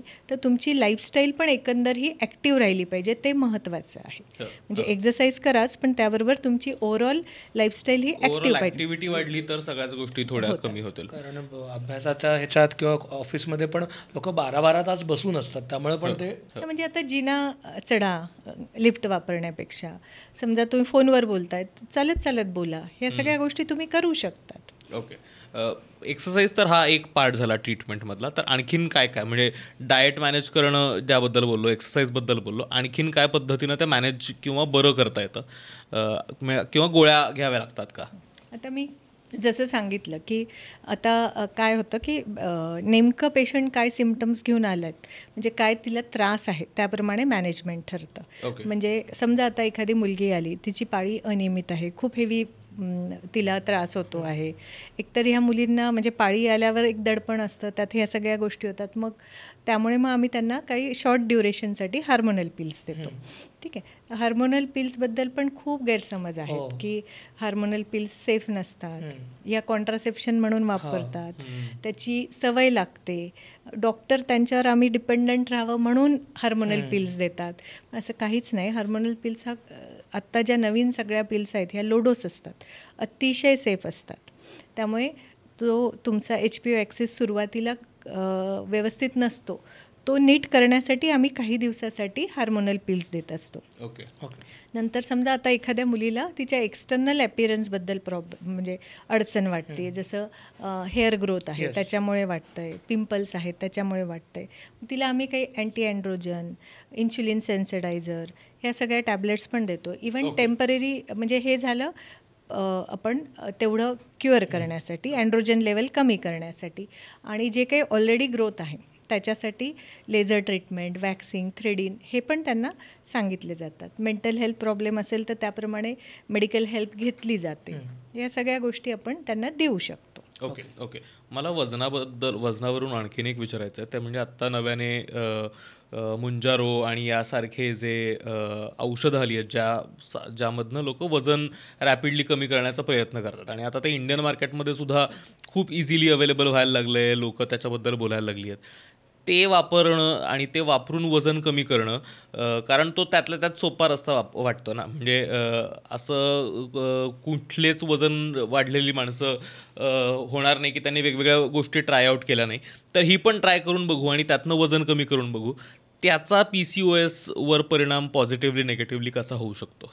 आता हे जे काही नवीन तुम्ही ड्रग्ज म्हटले त्याचे परिणाम आहेत, इन्स्टंट परिणाम आहेत म्हणूयात आपण. पण शेवटी हे तुम्हाला म्हणजे डॉक्टरांनाच ठरवू द्या ना, तुम्हाला खरंच गरज आहे का. एकदम अनकंट्रोल गोष्टी असतात तेव्हाच जनरली त्याचा उपयोग होतो, आणि ते पण तज्ज्ञच करतात, कारण ते देर इज नथिंग म्हणजे साईड इफेक्ट्सच्या फ्री काहीच नाही आहे. याचे लाँग टर्म साईड इफेक्ट्स पण आहेत.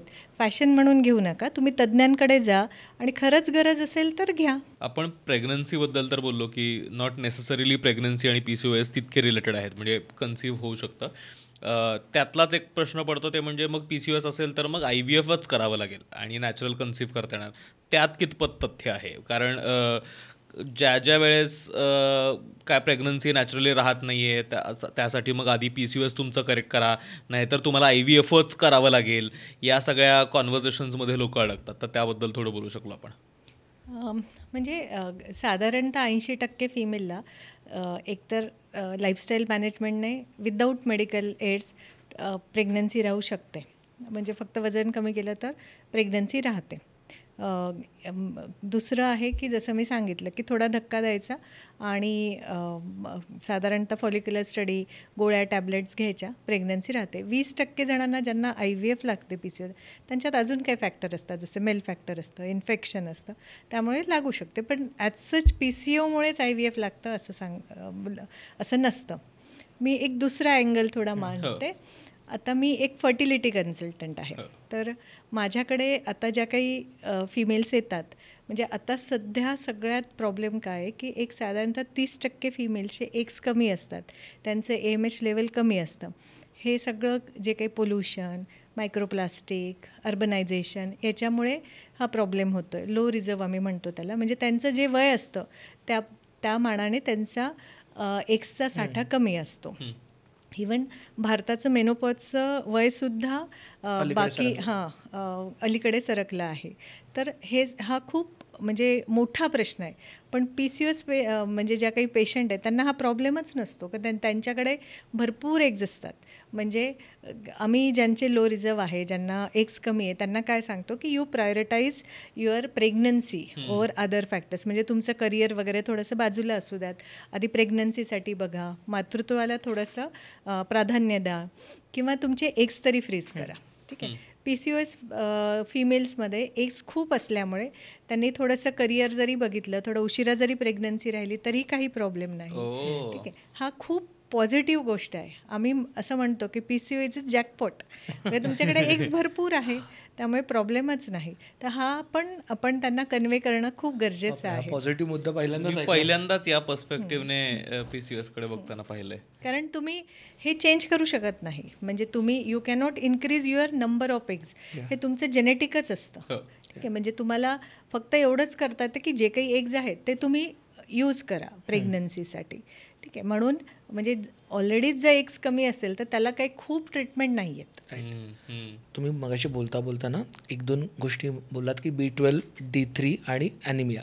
सो ह्याचं काय कनेक्शन असतं? कारण का जर बघितलं भारतात तर ऑलमोस्ट 30 ते 35% बायका ह्या भारतात ॲनिमिक आहेत. तर ह्याचा काही परिणाम असतो का PCOS वरती? आता काय असतं की परत HPO ॲक्सिस, म्हणजे तुम्हाला काही आता विटॅमिन D3 कमी आहे, B12 कमी आहे, डायरेक्टली इनडायरेक्टली ते तुमच्या मेन्स्ट्रुअल सायकलशी रिलेट होतात, तुमच्या फर्टिलिटीशी रिलेट होतं. तर विटॅमिन D3 म्हणजे पॅन्डेमिक असल्यासारखं आहे. ऑलमोस्ट सगळ्यांना विटॅमिन D3 कमी. हे परत लाईफस्टाईल की आपण आता सगळं बंद ह्याच्यात काम करतो आणि उन्हात जातच नाही. उन्हात गेलो तर म्हणजे ॲक्च्युली जे रिकमेंडेशन आहे की 2 तास उन्हात गेलं पाहिजे. दुसरी गोष्ट तुमचा 60% बॉडी पार्ट हा एक्सपोज झाला पाहिजे, जो आता सोशली पण ॲक्सेप्टेबल नाही आहे. तर त्यामुळे तसं बघायला गेलं तर विटॅमिन D3 आपल्याला मिळतच नाही. मग त्याच्यामुळे त्याचं म्हणजे चेकअप करणे, रेग्युलर सप्लिमेंट्स घेणे हे गरजेचं आहे. दुसरं B12 आपल्याकडे मोस्टली व्हेजिटेरियन पॉप्युलेशन आहे. व्हेजिटेरियनमध्ये खूप कमी म्हणजे B12 डेफिशियन्सी खूप प्रमाणात आढळते. तर त्याच्यामुळे B12 लेवल्स पण नॉर्मल असणं गरजेचं आहे. आयर्न लेवल जर चांगल्या असतील म्हणजे तुमचं HBचं चांगलं असेल. आता परत ह्याच्यात आलं HB म्हणजे आयर्न प्लस ग्लोबिन म्हणजे प्रोटीन प्लस आयर्न. तर मग तुम्हाला हे दोन्ही गोष्टी घेणं गरजेचं आहे. आयर्न लेवल कमी असतील आता कधी कधी ह्यांना खूप ब्लिडिंग होतं कारण 3-3 महिन्याने पिरियड येतं. आयर्न अजून ड्रॉप होतात. आयर्न तुमचं एकंदर बॉडी वर्क करायला मदत करते. त्याच्यामुळे आयर्न लेवल पण नॉर्मल असणे गरजेचं आहे. त्यामुळे iron rich food, B12 food, vitamin D rich food किंवा फोर्टिफाईड फूड हे घेणं गरजेचं आहे. ते मिळत नसेल तर मग त्याचे मेडिकेशन घेतले पाहिजे किंवा सप्लिमेंट्स तरी घेतले पाहिजे. आणखीन एक विचारायचं होतं ते म्हणजे की जर हा कुठल्याही पद्धतीचा PCOS PCOD जर अनट्रीटेड राहिला तर त्याचा लाँग टर्ममध्ये काय इम्पॅक्ट होतात. आणि कारण आपण हे बघतो की खूप जणं त्याचा त्रास सहन करतात आणि एका पॉईंटला मग तुम्हाला त्या नसलेल्या रुटीनची, डिस्टर्ब असलेल्या रुटीनची सवय व्हायला लागते आणि यू एक्सेप्ट युअर फेट की अच्छा हे असंच आहे. तर ते तसंच खूप काळ इग्नोर करणं, त्याचे लाँग टर्म इम्पॅक्ट्स काय असू शकतात. आता PCOS म्हणजे फक्त पाळीचा किंवा पिरियड्सचा किंवा बाळ राहण्याचा म्हणजे प्रॉब्लेम नाही आहे. तर हे याच्यात पूर्ण बॉडी इन्वॉल्व होते. खूप तुमचा अनकंट्रोल PCOS राहिला, तुम्ही लक्ष दिलं नाही, खूप ओबेसिटी वाढली, अनियंत्रित सगळे हार्मोनल चेंजेस झाले तर काय होतं की तुम्हाला म्हणजे ओव्युलेशन होत नाही. त्यामुळे प्रोजेस्ट्रॉन हे हार्मोन नसतं आणि त्यामुळे गर्भपिशवीचा थर किंवा युट्रसचा जो लेअर आहे तो वाढत जातो आणि एक त्याच्यात काही बदल होत जातात. इवन C एंडोमेट्रियम किंवा युट्रसच्या एंडोमेट्रियमचा जो कॅन्सर आहे त्याचं प्रमाण PCOS मुलींमध्ये जास्त प्रमाणात दिसलं जर अनट्रीटेड राहिला तर. दुसरं आहे की तुमचा प्रेग्नन्सीच्या दरम्यानचा जो डायबिटीस आहे किंवा 40 नंतर येणारा डायबिटीस आहे, तुमचं हे अनकंट्रोल सगळं असेल तर ह्याचं प्रमाण जवळपास 4 to 5 टाईम्स वाढतं PCOS फिमेलमध्ये. आणि जर ओबेसिटी खूप असेल तर लिपिड्स वाढतात. लिपिड्स वाढले तर तुमचं BP वाढणे, तुमचं ECGमध्ये चेंजेस येणे, इश्चिमिक हार्ट डिसीज आपण जे हार्ट अटॅक म्हणतो त्या गोष्टी याचं पण म्हणजे दुप्पट प्रमाण आहे जर अनकंट्रोल असेल तर. म्हणून असं समजू नये की मला बाळ झालं आता माझा आणि PCOSचा काही संबंध नाही. तर तुम्हाला हे सगळे लाँग टर्म कॉन्सिक्वेन्सेस अवॉइड करण्यासाठी किंवा दुष्परिणाम तुम्हाला होऊ नये म्हणून तुम्हाला रेग्युलर हेल्थ चेकअप, रेग्युलर तुमचं म्हणूयात कन्सल्टन्सी किंवा तज्ज्ञांची भेट घेणे, एक्झरसाइज, डाएट हे रेग्युलर तुम्हाला ठेवावं लागतं. तरच तुम्ही हे सगळे लाँग टर्म कॉन्सिक्वेन्सेस अवॉइड करू शकता. बरोबर. मॅम मला PCOSबद्दल ना एक आपण साधारणतः पेशंटबद्दल बोललो की पेशंटनी काय केलं पाहिजे, काय अवॉइड केलं पाहिजे ह्या सगळ्या गोष्टी. पण आजूबाजूचे जे लोक असतात एस्पेशली जेव्हा टीनेज असतात तेव्हा तिची आई असते, बहीण असते किंवा वडील असतात. आई बऱ्याचदा पॅनिक मोडमध्ये असते आणि वडील बऱ्याचदा दुर्लक्ष असतं. सो आईवडिलांचा रोल काय असू शकतो PCOS मॅनेजमेंटमध्ये. कारण तुम्ही जसं म्हणालात की ह्या सगळ्या गोष्टीमध्ये कुठेतरी मेंटल हेल्थ पण असते, तुमची फिजिकल हेल्थ पण आहे, तुमचे सोशल हेल्थ पण आहे. तर ह्याच्यात हे पेरेंट्स किंवा तुमचे रिलेटिव्स काय रोल प्ले करू शकतात. आता म्हणजे PCO तसं फक्त शारीरिक प्रॉब्लेम नाही आहे तर कौटुंबिक, सामाजिक ही सुद्धा त्याच्यामध्ये अडचण येते. आता म्हणजे एक आपण म्हणतो की रेग्युलर पाळी आहे, छान आहे. रेग्युलर पाळी म्हणजे हे आहे की तिची एक जी काही हार्मोनल सिस्टीम आहे ते छान वर्क करते, तिला बाळ होण्याची शक्यता जास्त आहे. पण इरेग्युलर पाळी म्हणजे खूप मोठा प्रॉब्लेम आहे का, तर खूप मोठा प्रॉब्लेम नाही. सगळ्या गोष्टी ह्या ट्रीट होतात म्हणून त्याचा आपण खूप बाऊ करून घेऊ नये. इवन PCOचं खूप टॅबू आहे, स्टिग्मा आहे म्हणजे कितीतरी आम्ही जेव्हा लेक्चर घ्यायला जातो मुली काहीच विचारत नाही आणि मग लेक्चर संपल्यावर हळूच जवळ येऊन विचारतात मला PCOS आहे, मी काय करू. म्हणजे हा जो टॅबू आहे किंवा स्टिग्मा आहे तो का आहे, कारण आपण मोकळं बोलत नाही. ठीक आहे, तर मोकळं बोललं पाहिजे, त्यांना सायंटिफिक माहिती दिली पाहिजे, या सगळ्या गोष्टी गरजेच्या आहेत. मागे एक निगम म्हणून एक मुलगी होती, बोर्डात पहिली आली होती 10वीमध्ये, तिला खूप ट्रोल केलं गेलं तिच्या दिसण्यावर. तर त्यावेळेला तिने एक उत्तर दिलं होतं की मला सध्या परिस्थितीत माझे मार्क महत्त्वाचे वाटतात, नाक माझं दिसणं. तर हा आत्मविश्वास कुठून येतो, हा फॅमिली आणि समाजच देऊ शकतो. तर तुम्ही समाजाने त्यांना पॉझिटिव्हली स्वीकारणं, त्यांना मानसिक आधार देणे हे गरजेचं आहे. त्यांना म्हणजे बॉडी शेमिंग न करता ॲक्सेप्ट करणे, याच्यासाठी म्हणजे हा आत्मविश्वास मुलींमध्ये निर्माण करणे की त्यांनी पण हे ॲक्सेप्ट करून त्याच्या अगेन्स्ट लढा दिला गेला पाहिजे, हे महत्त्वाचं आहे. आणि ह्यासाठी म्हणजे प्रॉपर त्यांच्या कॉलेज जीवनापासूनच आपण त्यांना वेगवेगळं प्रबोधन देणे किंवा शास्त्रीय माहिती पुरवणे, विविध लेक्चर्स घेणे. माझं तर असं स्पष्ट मत आहे, न्यूट्रिशन अँड लाईफस्टाईल म्हणजे ह्या सगळ्या गोष्टी तुमच्या जे एज्युकेशन आहे त्याच्यामध्ये समाविष्ट केल्या पाहिजे, कारण ह्या म्हणजे बेसिक नीड आहेत. न्यूट्रिशन आणि लाईफस्टाईलबद्दल काहीच माहीत नसतं, म्हणून तर भारत जो आहे आता जे काही ओबेसिटी, डायबिटीज, PCOS याचा हब का बनतो आहे की आपली रॉंग लाईफस्टाईल, रॉंग डाएट. तर ते हे सगळ्या गोष्टी इन्क्लूड करणं हे समाजाचं कर्तव्य आहे. कुठेतरी पालकांनी पण त्यांचे डाएट आणि त्यांच्या लाईफस्टाईल पण माहिती, कारण का फक्त तू सगळं हेल्दी खा, आम्हाला हवं तसं खाल्लं किंवा तुला काय तुला एवढं करून दिलं खा म्हटलं तर ते त्याच्यावरती उलटाच परिणाम होणार आहे त्याचा.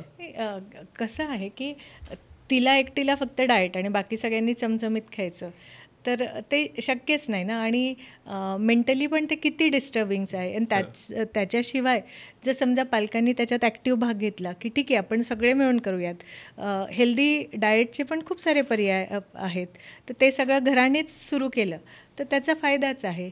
पालक म्हणूयात, आता पालक ठीक आहे बनवून तरी देतील, जेव्हा तिचं लग्न होतं तर तिला तिच्यासाठी वेगळं बनवायचं म्हणजे तो एक ॲडिशनल मग सासरच्या माणसांनी पण ह्याच्यामध्ये इन्वॉल्व्ह होणं गरजेचं आहे, मानसिक सपोर्ट देणं गरजेचं आहे.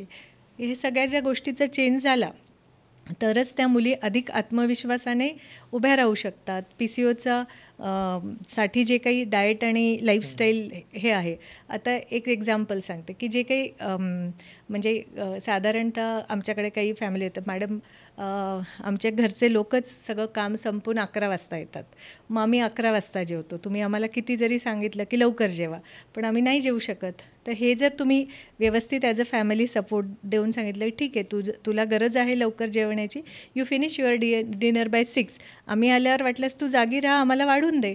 पण म्हणजे सासरच्या लोकांनी जेवल्याशिवाय मी जेवणारच नाही, ह्या सगळ्या ज्या गोष्टी आहेत ह्या कमी व्हायला पाहिजे. मला जेन्युअनली पहिल्यांदा तो सोशल ॲस्पेक्टसुद्धा आज समजतोय, कारण त्या कुटुंबाची अख्खी जबाबदारी जर त्या महिलेने त्या बाईवरती असेल तर मग हे सोशल प्रेशर पण खूप आहे. आणि जर PCOS आहे म्हणजे सतत जर ते प्रेशर येणार असेल की अच्छा म्हणजे जर त्या फर्टिलिटी इम्पॅक्ट करतं आहे आणि तू मुलगी आहेस म्हणून तुला फक्त fertility is your main prime job आणि त्याच्यावरतीच जर परत येणार असेल तर it is going to put pressure on that person. तर आय थिंक हा ज्यांच्या घरात कुणीही PCOS असलेल्या मुली आहेत त्यांनी हा भाग समजून घेणं खूप महत्त्वाचं आहे. अगदी शेवटचा प्रश्न की कुठल्याही पद्धतीचा हा PCOS पूर्णपणे बरा होतो का, आणि बरा झालेला PCOS परत येत नाही वगैरे, म्हणजे असं होतं का की पूर्ण बरा होतो असं होतं का PCOSच्या बाबतीत? आता म्हणजे स्पष्टच सांगते की PCO हा टेम्पररी डिसीज नाही, इट इज तो तुमच्याबरोबर आयुष्यभर राहतो. PCO कधीही परमनंटली क्युअर होत नाही. ठीक आहे, फक्त आपण त्याला कंट्रोल करू शकतो, मॅनेज करू शकतो आपल्या हेल्दी लाईफस्टाईलने, तुमच्या डाएटने, तुमच्या मेडिसिन्सने. तर आता फॉर एक्झाम्पल आता खूप आपण बघतो की देर इज नो मॅजिकल पिल, म्हणजे गोळी मॅजिकल नाही, मॅजिकल एक्झरसाइज नाही, मॅजिकल डाएट नाही की ज्याच्याने PCOS बरा होईल. तुमचं जर एक्सपर्ट तुम्हाला सांगत असेल की हे गोळी घ्या किंवा ही डाएट घ्या याच्याने PCOS पूर्णपणे बरा होईल, तर ती एक मिथ आहे, रेड फ्लॅग आहे. तुम्ही तुमचा एक्सपर्ट चेंज करा. मी जनरली असं उदाहरण देते पेशंट्सला की जसं डायबिटीस आहे, हायपरटेन्शन आहे, हे काय मेटाबॉलिक डिसीजेस आहे. मग त्यात तुम्ही काय करतात, बऱ्याचदा आपण बघतो ना की डायबिटीसला समजा तुम्ही 2 टॅबलेट्स घेत असाल, पण तुम्ही जर लाईफस्टाईल दुरुस्त केली, डाएट व्यवस्थित केलं, तर हळूहळू तुमची टॅबलेट्स कमी होतात. कधी डायबिटीसच्या टॅबलेट्स पूर्ण बंद पण होतात. तसंच PCOS आहे, तुम्ही व्यवस्थित जर लाईफस्टाईल ठेवली तर सगळं काही व्यवस्थित होऊ शकतो. आता एखादी समजा इरेग्युलर पिरियडसाठी मुलगी आली, तिला मी टॅबलेट्स दिल्या, हार्मोनल पिल्स दिल्या आणि ती 3 महिन्यांनी माझ्याकडे आली, तेव्हा येताना तिचं वजन वाढलेलं असेल, हे असेल, तर तिचं PCOS बरा होणारच नाही. तिची जी काही कंप्लेंट आहे पाळीची ती कमी होणारच नाही. म्हणजे समजा तुमचं लाईफस्टाईल ऑफ ट्रॅक गेली तर तुमचे जे काही सिम्पटम्स आहेत, तुमचे हेअर ग्रोथ असू द्यात, तुमचं ॲक्ने असू द्यात, तुमचे पिरियड्सचे प्रॉब्लेम असू द्यात, तुमचे फर्टिलिटीचा प्रॉब्लेम असू द्या, ते सगळे तुमचे रिव्हर्स होणार. त्याच्यामुळे हे एकच सोल्युशन आहे लाईफस्टाईल इम्प्रूव्हमेंट. हे रादर मी असं म्हणेल की आता तुमच्या आयुष्यात सगळ्यात महत्त्वाची गोष्ट काय आहे की तुमची हेल्थ. ठीक आहे, तर PCOS हा अलार्म आहे तुमची हेल्थ व्यवस्थित नसल्याचा. त्यासाठी तुमची लाईफस्टाईल म्हणजे दुरुस्त करण्यासाठी किंवा अपग्रेड करण्यासाठी ही तुमची सुवर्णसंधी किंवा गोल्डन ऑपॉर्च्युनिटी आहे. You should work on that. उलट तुमच्या आयुष्यात पुढे येणारे मोठे आजार तुम्हाला PCOS जर असेल तर तुम्ही लवकर त्याच्याबद्दल घेतलं आणि आत्ताच दुरुस्त केलं तर पुढचा त्रास कमी होईल. Thank you so much. म्हणजे आपण आता अगदी शेवटचा जो सेगमेंट आहे रॅपिड फायर त्याच्याकडे जातोय. तर काही प्रश्न होते, अगदी थोडक्यात उत्तर अपेक्षित आहेत. मला म्हणजे एक्झाम देऊन खूप झालं, तर मला एक्झाम असल्यासारखं वाटतं. लग्नानंतर PCOS जातो, मिथ की fact? It is a myth. Actually pregnancy राहिली तर PCOS, कारण प्रोजेस्ट्रॉन जास्त असतं त्यामुळे तो क्युअर होतो थोडे वेळासाठी, पण तुमची लाईफस्टाईल त्याच्यानंतर मेंटेन झाली तर. PCOच्या बाबतीतला असा कुठला रेड फ्लॅग आहे की जो खूप कॉमनली दुर्लक्षित जातो? आता बऱ्याचदा ना खूप अनियमित पाळी येते ना, तर उलट बरं वाटतं की खूप अनियमित पाळी आहे, ठीक आहे, म्हणजे 1 महिन्यात न येतात 3-4 महिन्यांनी येते, पण मग त्याचे दुष्परिणाम पण होतात, जसं युट्रसचं लेअर वाढणे. ठीक आहे, आणि मग तुमचं हार्मोनल डिस्टर्बन्स पण वाढत जातो. तर त्याच्यामुळे जर पाळी खूपच अनियमित असेल तर तुम्ही त्यासाठी ट्रीटमेंट घेतली पाहिजे. कोबी खाल्ल्याने PCOS वाढतो? हा खूप मोठा मिसकन्सेप्शन आहे, असं काही होत नाही. असे कोणते फूड आयटम्स आहेत जे PCOS असणाऱ्या व्यक्तींनी डेफिनेटली टाळले पाहिजेत? म्हणजे जसं जंक फूड आहे, पिझ्झा, बर्गर, किंवा जे खूप स्वीट आहेत, म्हणजे जसं आईस्क्रीम, पेस्ट्रीज, ज्याच्यामध्ये खूप प्रमाणात साखर आहे, हाय ग्लायसिमिक इंडेक्स आहे त्यांचं, चिप्स आहे, ह्या सगळ्या फ्राईड फूड्स आहे, हे सगळ्या गोष्टी टाळल्या पाहिजे. किंवा अगदीच कधी वाटलं तर अगदी प्रमाणात खाल्लं पाहिजे, म्हणजे रोजच्या डाएटमध्ये याचा समावेश नसावा. PCOS मॅनेजमेंटच्या बाबतीत तुम्ही सोशल मीडियावर किंवा कुठे ऐकलेला सगळ्यात मोठं मिथ कुठलं असू शकेल? म्हणजे एक मेन मिथ तर तेच आहे की प्रेग्नन्सी राहत नाही. ठीक आहे, किंवा दुसरं असं पण म्हणतात की त्यांना बाळच होऊ शकत नाही. म्हणजे दिस इज रिअल की कितीतरी PCOSच्या पेशंट मी बघितले आहे की ज्यांना म्हणजे हजबंडने बाळच होऊ शकणार नाही म्हणून तिला डिवोर्स दिलेला आहे, आणि मग तिचं दुसरं लग्न झालं, मग ते पण थोडं कॉम्प्रोमाइज होतं, मग तेव्हा नंतर ट्रीटमेंट घेतल्यावर तिला बाळ पण झालं. म्हणजे असे खूप, म्हणजे दिस इज नॉट समथिंग म्हणजे फॅन्टसी, हे रिअल आहे की कितीतरी जणांना PCOS आहे आणि बाळ होत नाही असं सांगितलं जातं. PCOSसाठी असे कोणते सुपरफूड्स आहेत का? असे कोणतेच सुपरफूड नाही. जे काही लोकल आहे आणि जे काही सीझनल आहे ते घ्या, ज्याच्यातनं तुम्हाला पोषक न्यूट्रिशन मिळेल. विटॅमिन सीसाठी तुम्ही बेरीज खायला पाहिजे असं नाही आहे, तुम्ही आवळा खाऊ शकतात. तर हे जे लोकल तुम्हाला अवेलेबल आहे, इझिली अवेलेबल आहे, कॉस्ट इफेक्टिव्ह आहे, असं घ्या. Yes, thank you so much. म्हणजे खरं तर खूप कॉम्प्लिकेटेड विषय होता आणि आम्ही 2 मुलं PCOSबद्दल तुमच्याशी बोलतोय, तर त्याच्यामुळे आधीच वेगळं बर्डन होतं, कारण तो सगळा विषय समजतो आहे का आणि तितक्या डेप्थमध्ये आम्हालाही जाऊन विचारता येते का. पण थँक्यू सो मच, तुम्ही इतक्या ओपनली मोकळेपणानं संवाद साधलात आमच्यासोबत. तुम्हाला आजचा एपिसोड कसा वाटला नक्की कळवा. म्हणजे माझ्यासाठी सुद्धा एकूणच PCOS स्पेक्ट्रम समजून घेण्यासाठी हा खूप इम्पॉर्टंट एपिसोड होता, कारण खरं तर याबद्दल इतकी माहितीच नसते आपले जे काही सोशल मीडियावरती ऐकलेल्या गोष्टी असतात त्यातनं माहीत असतं. तर होपफुली तुमच्या उपयोगाला येईल हा एपिसोड. तुम्हाला ज्यांना गरज आहे असं वाटतं त्याच्यापर्यंत हा एपिसोड पाठवायला विसरू नका. आणि अमुक तमुकला अजूनही तुम्ही सबस्क्राईब केलं नसेल तर जरूर सबस्क्राईब करा. धन्यवाद. लोभ असावा. लोभ असावा.